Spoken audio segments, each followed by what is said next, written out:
very good morning and welcome to this BizNews Briefing. It's 5th of November and I'm Bronwyn Nielsen. We've got a full show for you today, and first up we've got Kerri-Ann Sattary, who is the executive and portfolio specialist at Cogence. She's going to be talking to us about the US election in just a moment.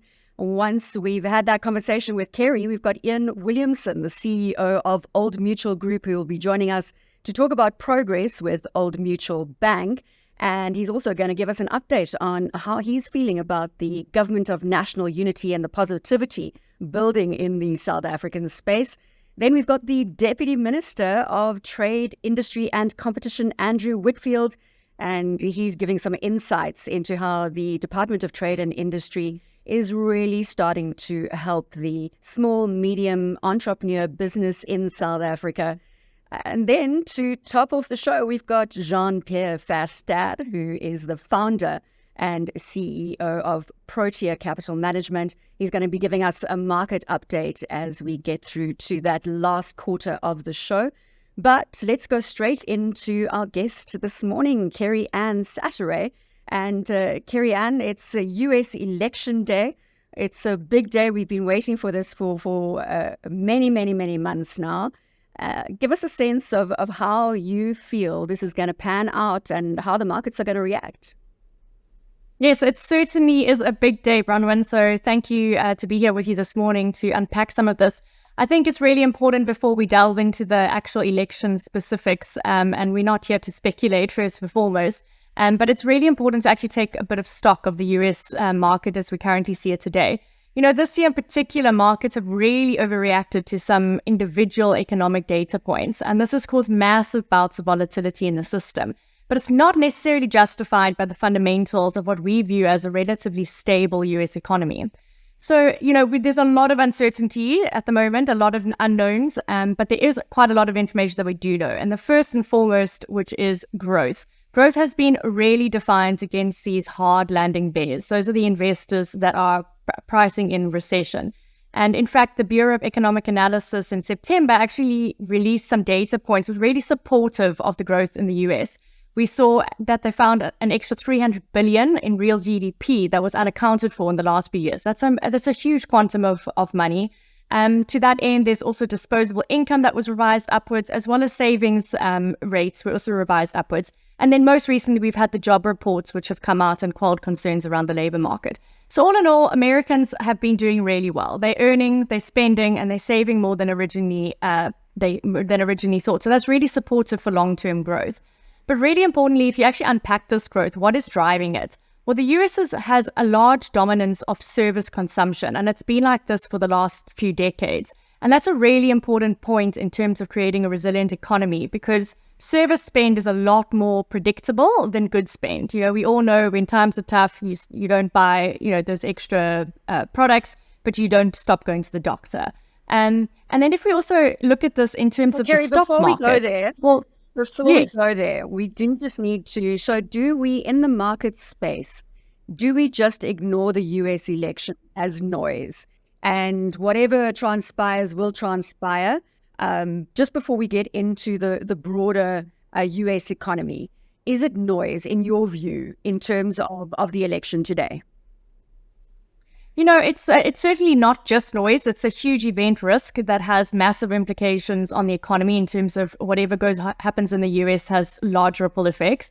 But we are less worried about a binary outcome. So there's a couple scenarios that we see could happen, and they'll affect markets differently. So the first would be a Trump sweep where he wins the presidency and Congress. Second would be if Kamala actually wins the presidency, but you have a divided Congress. And the third scenario, which we see as less likely and possibly more negative for markets, is if Trump wins the presidency, but you have a divided government. And there's a couple things that investors are looking for. They want to know what that means for debt levels in the US, and they also want to know what that means for policy. Now, from a debt perspective, both candidates are kind of viewing the debt burden in the same way. They're not necessarily prioritizing it. So that's kind of a net neutral outcome. But the policy component is a little bit more nuanced. So in a Kamala outcome where she wins the presidency, but it's a divided Congress, that's kind of status quo. There's not much change would happen, and that would probably be positive for markets. You may get a contested government, and that will create some short-term volatility until the inauguration. But it's Trump, the scenario 2 with Trump. If he is able to win both presidency and Congress, he can actually push through both his corporate tax promises, which is to reduce from 25% to 21%, and that'll be really positive for business earnings. And then that can also offset the negative consequences of the increased protective measures he's wanting to bring into play, which is the increased tariffs. So that outcome would be favorable. A less favorable outcome is the third one with Trump winning and it's a divided Congress, largely because you can't actually push through any corporate tax changes without Congress support. So that's kind of the possibilities. From our perspective, we do think a Senate majority is crucial for judicial appointments, for passing key legislation, for making sure that growth component in the US continues in order to outgrow that US debt burden. And, from our perspective right now, as in 8 hours before the US wake up, the polls are too close to call. And that uncertainty is really, really high. I mean, we've got the VIX index way up in terms of elevated fear gauge levels. But then at the same time, you've also got the S&P 500 doing really well. It's an unusual combination. So what that tells us is that, yes, there's uncertainty around this election, but fundamentally, the earnings in the US are really strong and there's a lot of investment opportunity out there. And let's just pick up on that, because we also have a Fed interest rate decision coming on Thursday. And by all accounts, we will see another interest rate cut, which will continue to fuel the economy and the growth, that underlying growth that everybody is so desperately looking for, not only in the US, but around the world. And hopefully that will trigger similar cycles, for instance, in South Africa. Yes, it's certainly been a challenge for central banks this year. How do you curb inflation but protect growth? So let's start in the US. The Fed, they, in our view, in a nutshell, they will not cut rates as much as the markets expect. The Fed cut 50 basis points in September, and they're poised for another rate cut this week of around 25 basis points. But the recent solid job and wage data, which I referred to earlier, has kind of led to the market pricing out some of those cuts. So it's a little bit more balanced. But we do ultimately think the US rates will settle higher than the market expects. We see core inflation staying around 3% versus the Fed's 2%. And then if we go a bit broader out, as you spoke about, it's not just the US. This is impacting the rest of the world. In the UK, the BOE, the Bank of England, are also scheduled for rate cuts later this week. And the UK bond markets are really eyeing that potential inflation impact of the recent tax and spending mix that have just come out of the UK's new budget. But overall in the UK, we're seeing a tepid UK growth outlook. And this is really driving the Bank of England to cut more than markets have priced in. And to that end, we've actually just recently gone overweight UK gilts because of the opportunity there. And then finally, you've got the ECB in Europe, the European Central Bank, and they started their rate cutting cycle a while ago in June. And we've seen some consecutive rate cuts coming from them. It's really important to note that the Europe, they'd hiked more and they tightened more, so they're coming off a higher base. But ultimately, that weak consumer activity in the region really gives them a little bit more room to loosen, and we see them cutting rates closer to our view, which is around 2%. And that's creating great opportunity in the bond market, especially within credit relative to the US. Kerri, there's another theme that I want to touch on. We were recently at the Cogence Summit for 2024, an amazing lineup, including Larry Fink and Adrian Gore. Larry Fink, of course, being the CEO of BlackRock, Adrian Gore, CEO of Discovery Group. And there was a lot of discussion around emerging markets and South Africa in comparison to other emerging markets. The old adage is, of course, that capital flows where capital is welcome. How is South Africa faring as an emerging market in comparison to the Brazils, the Indias, and the Chinas? So in general, Bronwyn, it's a really important time for emerging markets right now as the US are starting to cut rates. And why do I say this? Well, it's if you see interest rates actually being higher for longer, it could be a really key pivot towards EM markets being in favor, because we'll see this increase in this interest rate differential. And then from a valuation perspective, currently emerging market equities are actually priced at a really healthy discount relative to the developed market peers. And importantly, though, we're seeing a lot of divergence in performance across markets. So we've had the likes of Mexico and Brazil selling off recently, whereas China and South Africa, we've seen a great rally coming from them in recent months. And then India's always been this great story over the last few years. So it's about being selective in emerging markets. But let's bring it home. So you asked about how South Africa is doing relative to other EMs. It's actually, this question probably in the past would have taken 1 minute to get through. It's actually there's so much positivity going on in all the different markets. So it's really a great time. So firstly, in South Africa, recently, there's obviously improvements on these key drags in growth. We've had a hiatus in load shedding. We've had logistic improvements. The formation of the GNU has obviously seen positivity from the markets. And most critically is that we've seen a tangible output of when the private and the public sector work together. And I know Hendrik and Dr. Corsa mentioned this on the panel in the summit. It is so critical. The CEO of 91, just to bring our audience into the discussion, the panel that we had at the Cogence Summit, Kerry, just to set that context. Hendrik du Toit, the CEO of 91, Dr. Ruan Erasmus, the chairman of Discovery Bank, and we also had the chairman of Eskom, Mteto Nyati. Sorry to interrupt your flow there. Never apologize. That's great context. So yes, they were all bringing to light, and demonstrating that clear, tangible collaboration between public and private sector, which is going to be critical going forward.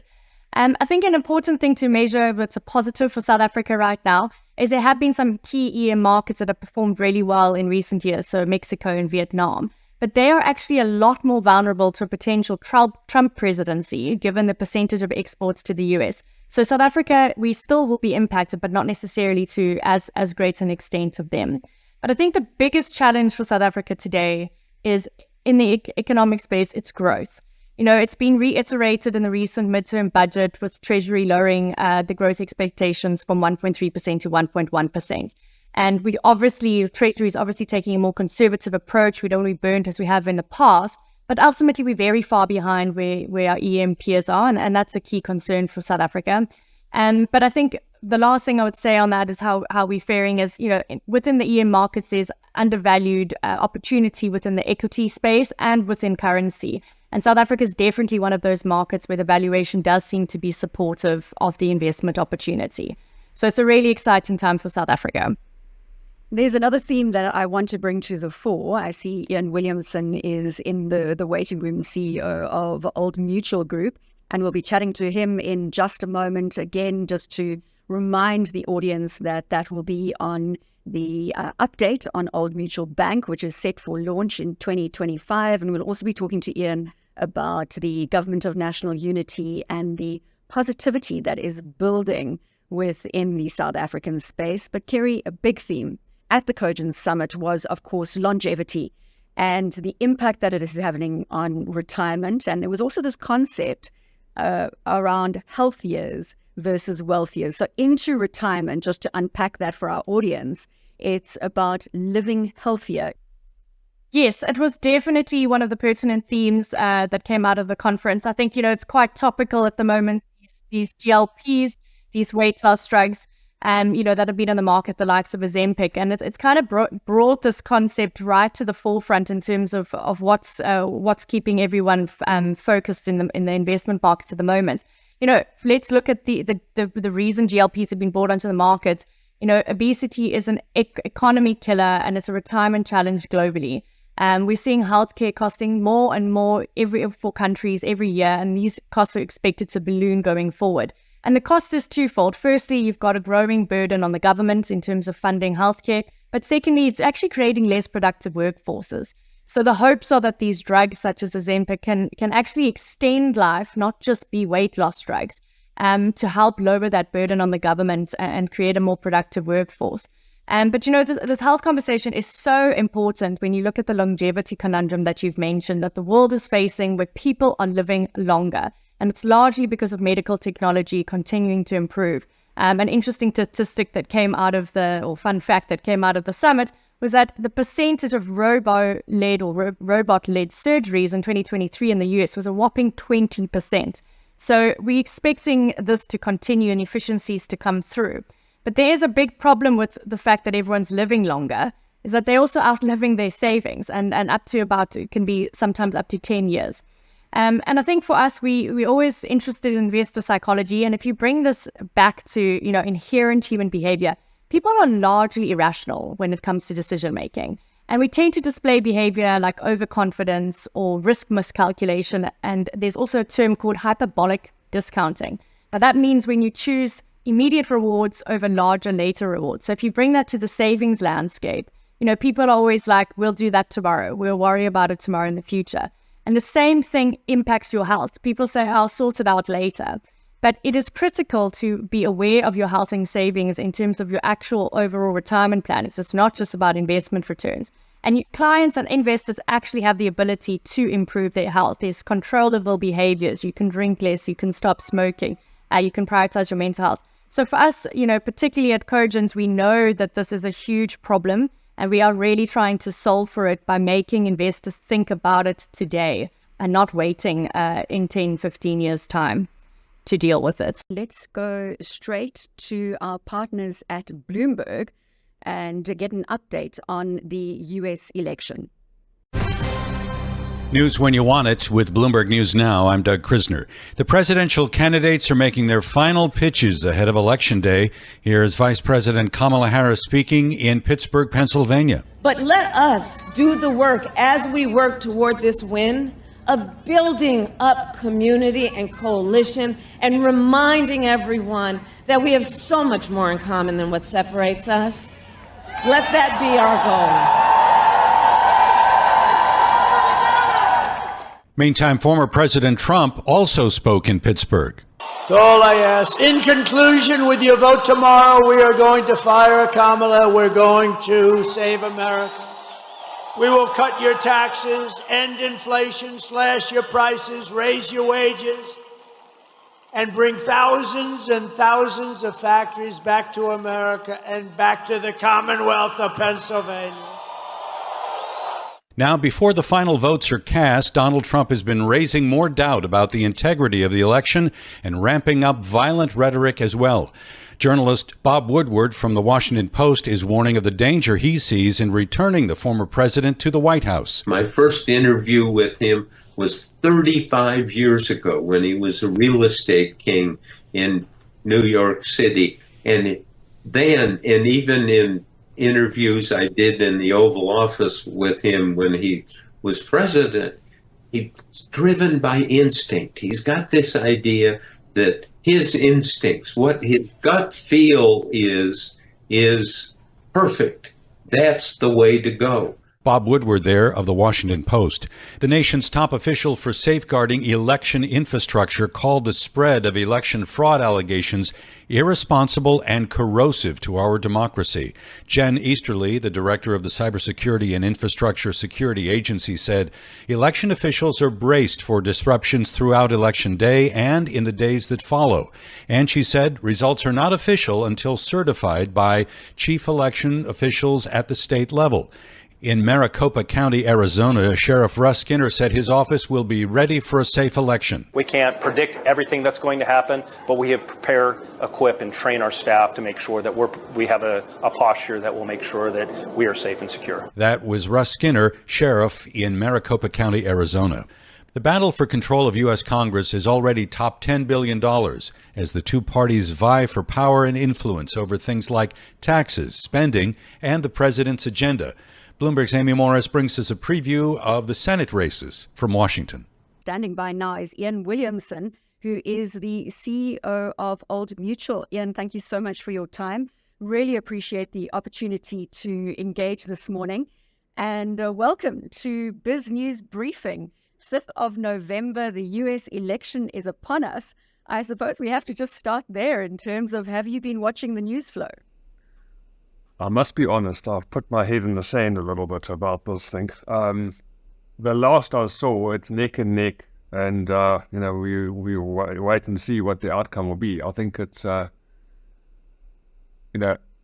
implications for markets and for global policy are quite profound. So I think we really we're really going to be sitting on the edges of our chairs for the next 2 or 3 days as we watch the contest. But hopefully we'll be clear about exactly as you say, and looks as though it's neck and neck. All eyes will be glued to those television and radio platforms over the next couple of days. But let's bring it home and to the South African space. I want to talk to you about the environment. We seem to be building into this positivity. I'm hearing it from a number of different leaders around the government of national unity, around traction that we are already seeing on the ground, bearing in mind that the election was only in July. So this has been pretty speedy traction if we're starting to see that translate into tangible results. Let me stop there and get your thoughts on how you see things unfolding. Yeah, so I completely agree. I think that the environment is probably the most positive in a decade in the country. It feels a little bit, it feels like a better version of what we had during what everyone called Ramaphoria in the first round of the Ramaphosa elections. But this time I think it seems to be backed up by quite a lot of concrete things that are going on. So, if I think about the fact that, as we all know now, load shedding has been a thing of the past for a while, there's every prospect that that's sustainable, looks like. There's a big pipeline of further public-private solar energy capacity that'll come on stream by the end of this year to further de-risk the demand-supply imbalance on the electricity side. And then on the logistics side, which is, there's those 3 legs, the business government collaboration agenda.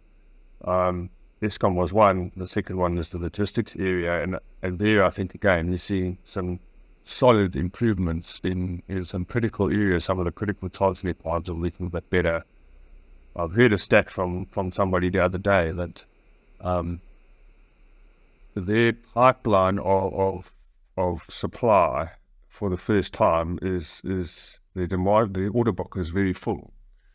And they supply these little connectors that connect the railway sleepers to railway lines. And they say this is the best business they've seen in 4 or 5 years. So there's some little micro data points out there that seem to indicate that, things really are progressing and there's real stuff happening.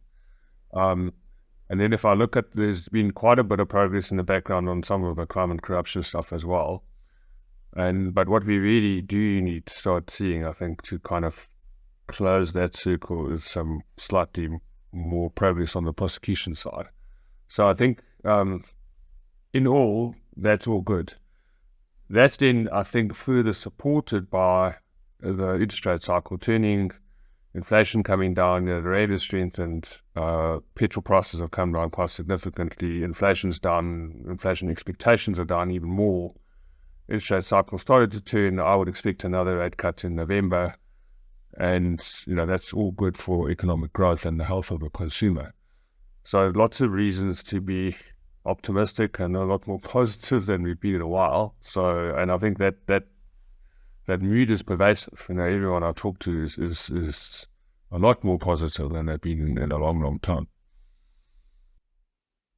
We also appropriate at this point to get an update on Old Mutual Bank. Now, you've just laid the landscape of a healthier consumer.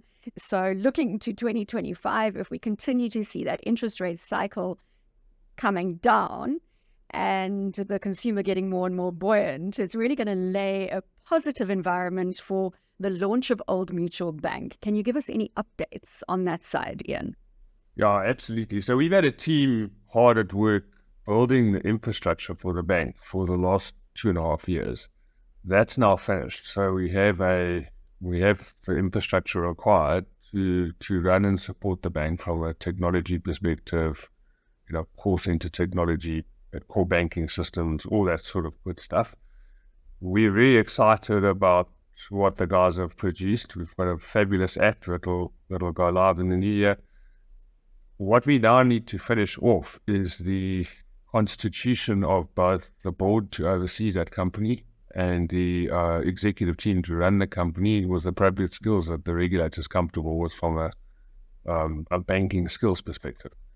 And because at our core, we're not a banking business historically in South Africa, at least we've obviously had to hire in some people to provide those skills. So that's the piece that we're just finalizing. Once that's done, we'll be good to go. And the intention is that'll be early in the new year.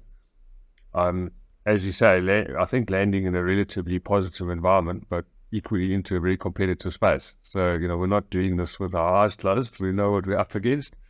But as I say, we're really excited about the proposition that we'll bring to market. That we think it will be something new and fresh and exciting, and give the core middle mass market consumer in South Africa another option, and I think quite an exciting and compelling one.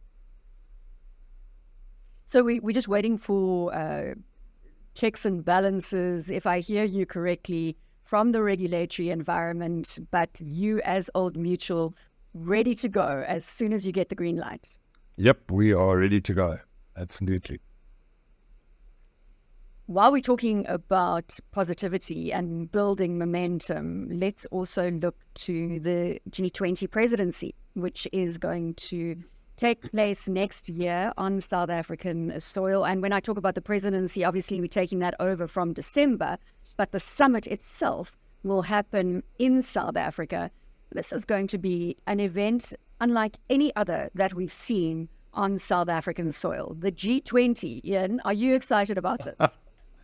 Yeah, it really is quite huge. We take over from Brazil with the presidency in December, and I think it creates the presidency itself, I think, creates an opportunity for South Africa to influence effectively global policy around economic integration, trade opportunities, etc. And I think what the president has said is that the intention is to work with the AU, or also a member of the G20, to further the agenda around some of the African integration issues. The African Free Trade Continental Agreement has been in place for a while now. It's got some quite good traction, but equally there's some barriers, and some of those barriers are related to some of these things that can only be solved at the sort of the next level up, if it were.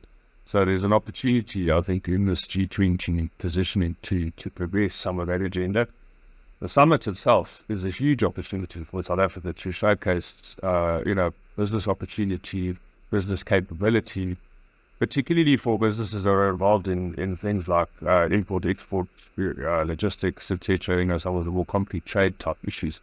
So I think there is a huge opportunity, and as you say, it will be an enormous event. I think if the Brazilian one is easy to go by, that will be really huge.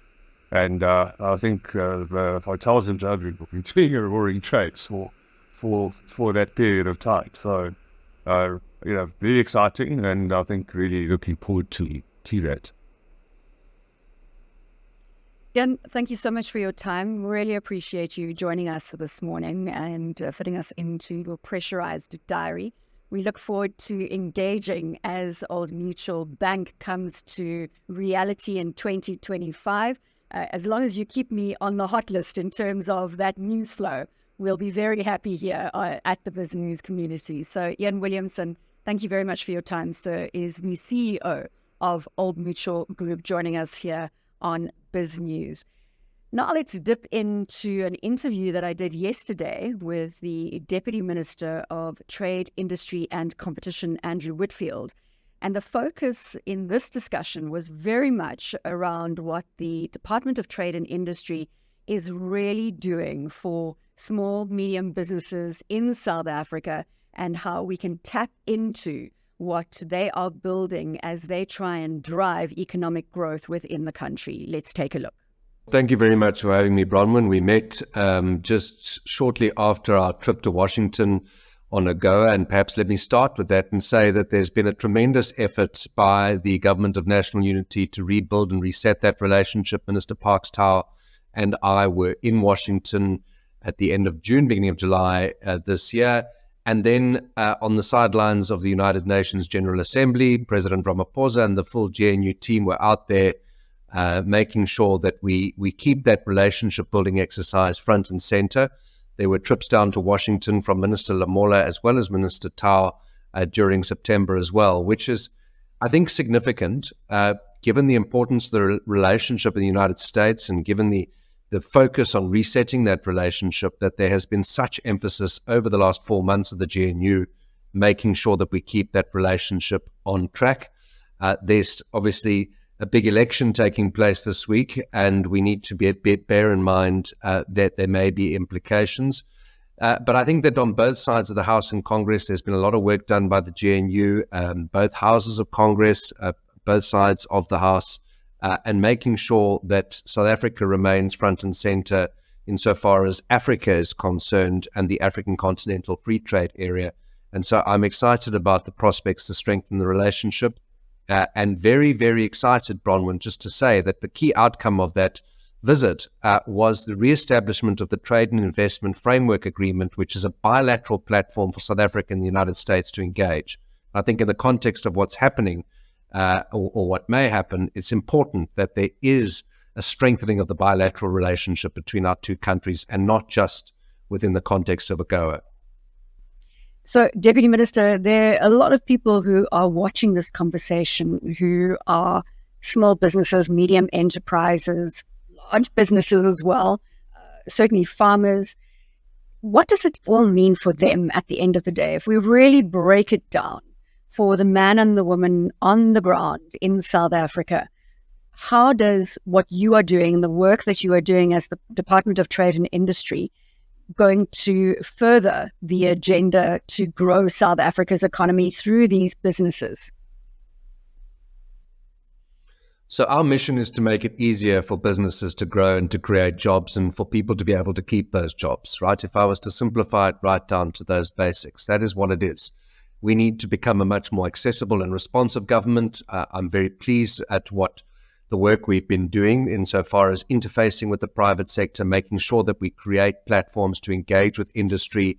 I've met with a number of small and medium-sized enterprises over the last 4 months to listen to their challenges, whether it's on tariffs, whether it's export readiness of their businesses, understanding access to markets that exist around the world for their products.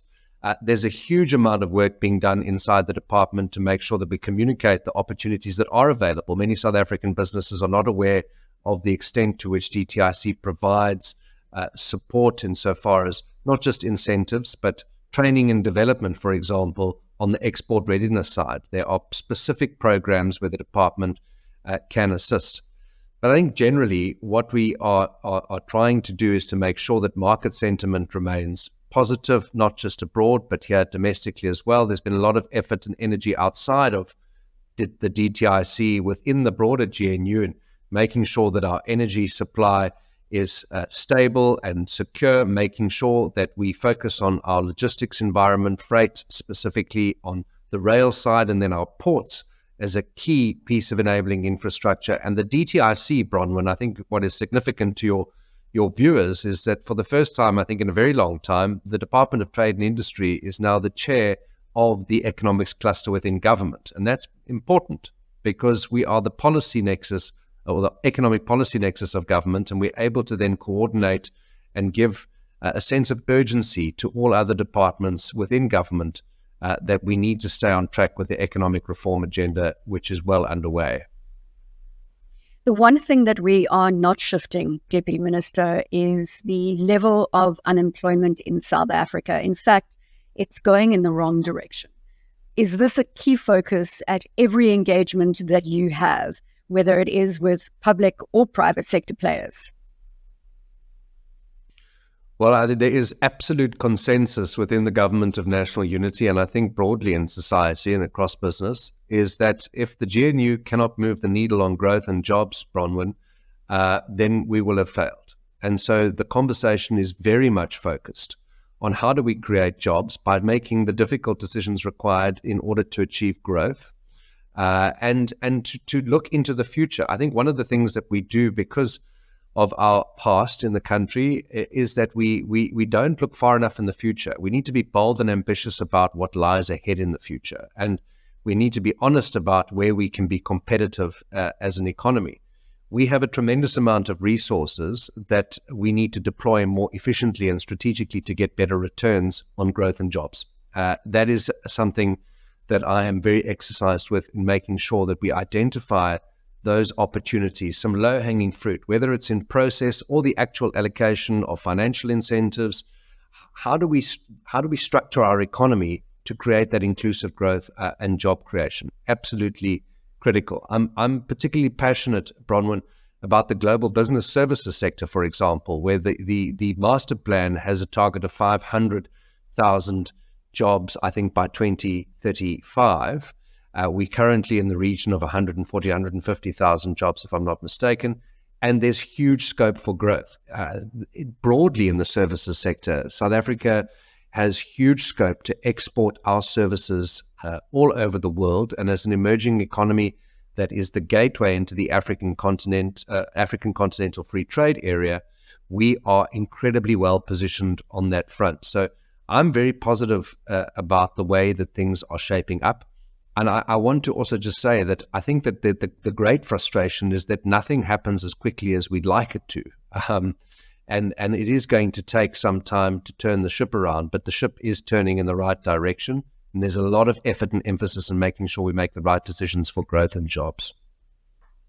I've been having a number of conversations with captains of industry, namely Hendrik du Toit, the CEO of 91, Dr. Ruan Erasmus, who's the chairman of Discovery Bank, and also chatting to Mteto Nyati, who's the chair of Eskom, obviously a different play within that ecosystem.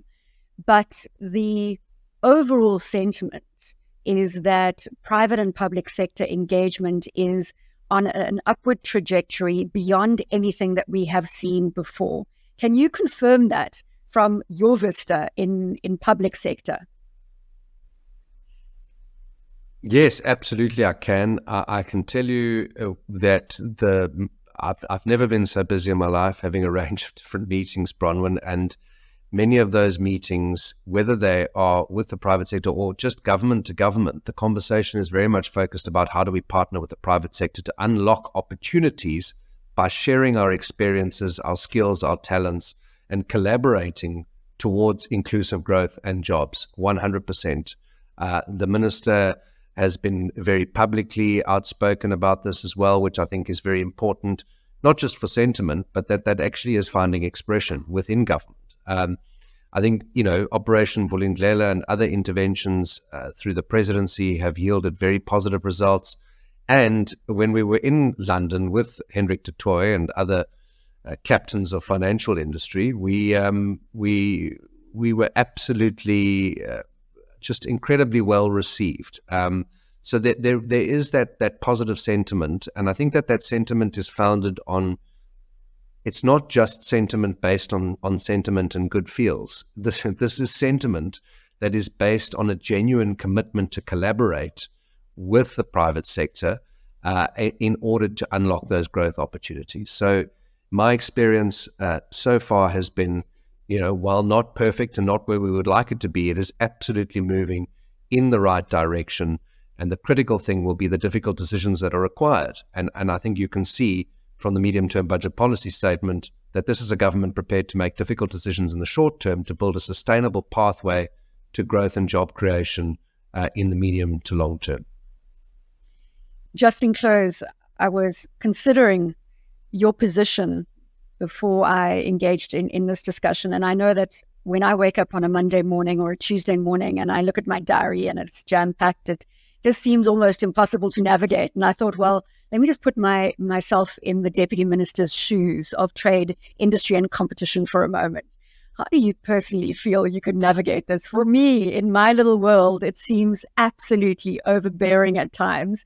And you have got so many moving parts, as you rightly say. You are responsible for such a huge part of the South African economy and driving that economy. Personally, how do you feel, Deputy Minister? It's just 3 months, July, August, September, October, now into November. Have you got the staying power here? Because I can imagine it's coming to you or from you at every angle. Well, you're really peeling back the layers here, Bronwyn. But when you said you were considering my position, I was wondering if you wanted to take the job. But I think that it is extraordinarily complex, and we are we're very fortunate. We've got a lot of good people in government, and there are a lot of people really working hard to do the right things and get things right. That gives me tremendous energy. We all have families. We have people who aren't our family, but in South Africa, we all feel like one big family. And so there's a lot of pressure to get it right. There's a lot of pressure to get up in the morning and to get through that diary, which is busy. I shudder to think what the minister's diary looks like if I look at mine. I think the critical thing is to make sure our diaries are productive towards our core objectives. It's very easy for a diary to be busy, if I can be frank, but it's got to be productive. It has to be designed and geared towards maximum efficiency, and we are certainly getting there. The first couple of months, there was a lot more in the diary than needed to be. We've become a lot more strategic with our time. And being strategic with the time ensures that there's sufficient energy resilience within my system to try and stay the course and to make sure that we achieve what needs to be done. There's a lot of travel and there's a lot of personal sacrifice in public services, and I think that there are a lot of people committed to doing the right things for the right reasons that are making tremendous sacrifice, which is really great to be part of a team where people are making those sacrifices together. And so nobody, I think, feels entirely isolated, especially in a government of national unity when there are 10 political parties. So there are a lot of us around the table, and that's also an exciting project, is making sure that we find each other in the interests of everybody else in South Africa and the future of our economy. It's the busiest, it's the most exciting, it's the most challenging and frustrating and dynamic job I've ever had. And I think anything else after this would be quite boring. You bring me to one final question. I know I said that was the last one, but the Government of National Unity, you mentioned so many different people sitting around the table. There is an excitement building externally. There are also observers externally who are detractors to the Government of National Unity. But Deputy Minister, it's tangible in terms of what I'm feeling certainly in this conversation, that you are moving the needle and that the Government of National Unity is in full swing. Can we leave it on that note? Yes, give and take. The Government of National Unity, any coalition, is give and take, and that will be the key deciding factor on the success of the GNU. At the moment, we are having the difficult conversations. They will continue. There will be some noise, but I believe there are enough good people wanting to do the right things in the moment to make sure that it succeeds.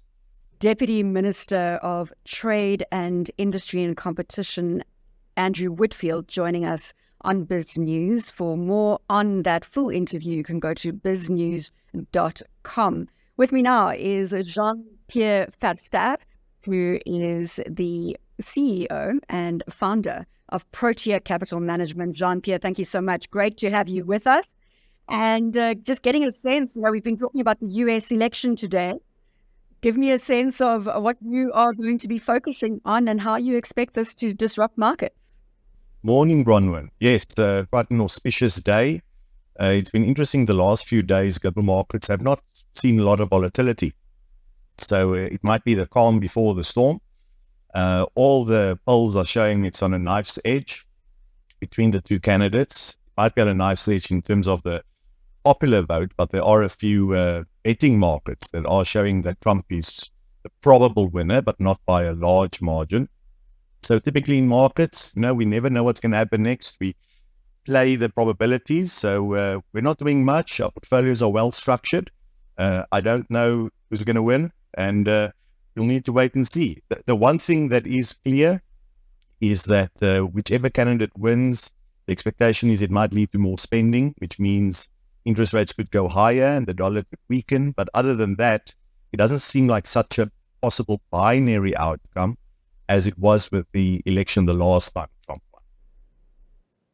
Well, we do have the Fed interest rate decision on Thursday. I was chatting to Kerri-Ann Sattary from Cogence earlier. This is a continued downward trend in interest rates as it stands at the moment. Correct, yes. And it was interesting to see, if you look at some data that one can gauge through looking at company results, you can get more recent indications of what's happening in an economy. So over the weekend, we had the Berkshire Hathaway results that came out.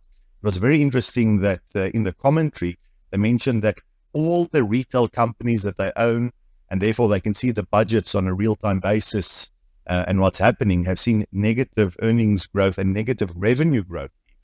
So that indicates that, yes, interest rates are coming down in the US. The consumer seems to be under more pressure than what some of the more lagging data points could indicate.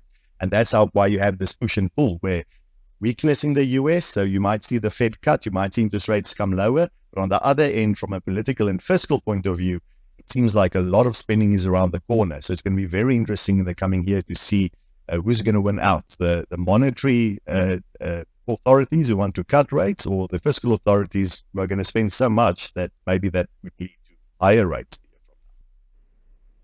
Jean-Pierre, let's bring it home to the South African space. I was chatting to Iain Williamson, the CEO of Old Mutual Group, and certainly I don't want to be repetitive, but the sentiment appears to be more and more buoyant.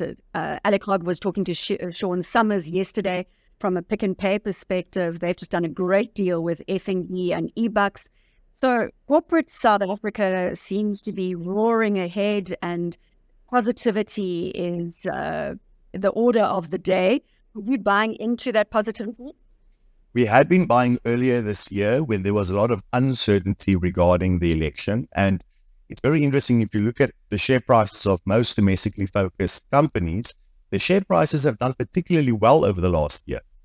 But that means that, as usual, one needs to think ahead, and you might do the opposite to what a lot of people are thinking. So we are a little bit reticent and wondering if this isn't Ramaphoria 2.0, and whether some people are not getting ahead of themselves. So yes, sentiment has picked up, but now we need to see delivery. Now we need to see real progress on the ground, real policies being delivered that are business friendly, so that you can see that in profit growth. You haven't seen that yet. You haven't seen South African companies show a turn in terms of stronger profit growth. The expectation it will come, and that's why sentiment has turned. But for it to be sustainable, we need to see the real results also be positive as well, so that we aren't once bitten, twice shy in terms of the last time we had this Ramaphoria feeling. You said you were buying in the lead up to the election to capitalize on that positivity. Is there any value in the South African market? I know that you do have a significant international portfolio, but are there pockets of value within South Africa at the moment? Yes, we believe there are still pockets of value. So we had been buying the retailers and the financial stocks, and we've been trimming them of late, like I said, after very good runs. But the one area of the South African market that hasn't seen that strong rise in share prices is more in the mid-cap space. So across a host of industries, those are the companies that are a little bit smaller. A change in sentiment and a change in the actual policies and economy will have a bigger impact on them, but the share prices have not anticipated it yet. So there's a long list of mid-caps that we still think offers value in South Africa. The likes of Combined Motor Holdings, the profits are under pressure in terms of the latest result, but going forward, you might see vehicle sales and tourism do very well, and a few others. Caxton has got a new lease on life where they're really focusing on results and delivering to shareholders and not just the management team. There's a long list. Caxton previously in the print business, right?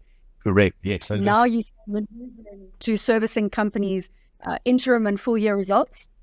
Yes, they still have significant print and, like you say, media-related businesses. They also are growing their packaging businesses. But the big thing is they've got a long history of very mediocre returns, where one could say that they didn't really worry too much about external shareholders, because they do have a controlling shareholder who still runs the business. And in the last year, you could see that change, where the founder is now in his 80s. And there's been a definite shift in focus to say, well, we need to deliver to shareholders. And when companies do that, they have that catalyst where they focus more on returns than they used to in the past. That's a wonderful opportunity for you to benefit from the turnaround. And there are a few opportunities like that, including Caxton. We've spoken extensively about the international fold, and I know that you are a long-term investor. You take your positions and you hold. I've asked you before, Jean-Pierre, but as we go to the close of the show, the biggest opportunity in the European space? And I have a feeling I know what you're going to say, but I just want to check where we go with this. So in Europe, we still like the semiconductor companies, the likes of ASML, BST. They've also been under pressure recently, but the long term still looks very good for semiconductor equipment manufacturers, really early in the process. The likes of Novo Nordisk that make all the GLP inhibitors that are seen as a wonder drug has also been under pressure of late. So some companies that have got very good long-term prospects, share prices have come low over the last few months. I think that gives one opportunity. So yes, on the long side, keeping them for the long term. On the short side, a lot of companies are expensive that we can short in our hedge funds. So there's always opportunity. And then just as we get closer to December, I mean, we're already down on the first week of November. What do you do as the market over December? Do you take a breather, or is that a good opportunity to go hunting in the investment space? So a number of years ago, historically, people would go on leave over December, so it'd be very quiet. But I don't know if you remember, Bronwyn, about 2 years ago, and to some extent last year, December was quite eventful. There was quite a bit of volatility, especially in the first half of December. So now, as investment managers these days, especially if you go up against quant strategies and computers and algorithms, even if you're on holiday, I'll do the same. I'll have my phone with me on the beach, and we'll still monitor markets because there are opportunities, and December is not as quiet as it used to be. Jean-Pierre, thank you so much for joining us this morning on BizNews Briefing. Looking forward to chatting to you again. Jean-Pierre Verster is the founder and CEO of Protea Capital Management. And that brings us to the end of today's BizNews Briefing. It is the 5th of November. All eyes on the US election. Alec will be with you tomorrow morning, 7 o'clock.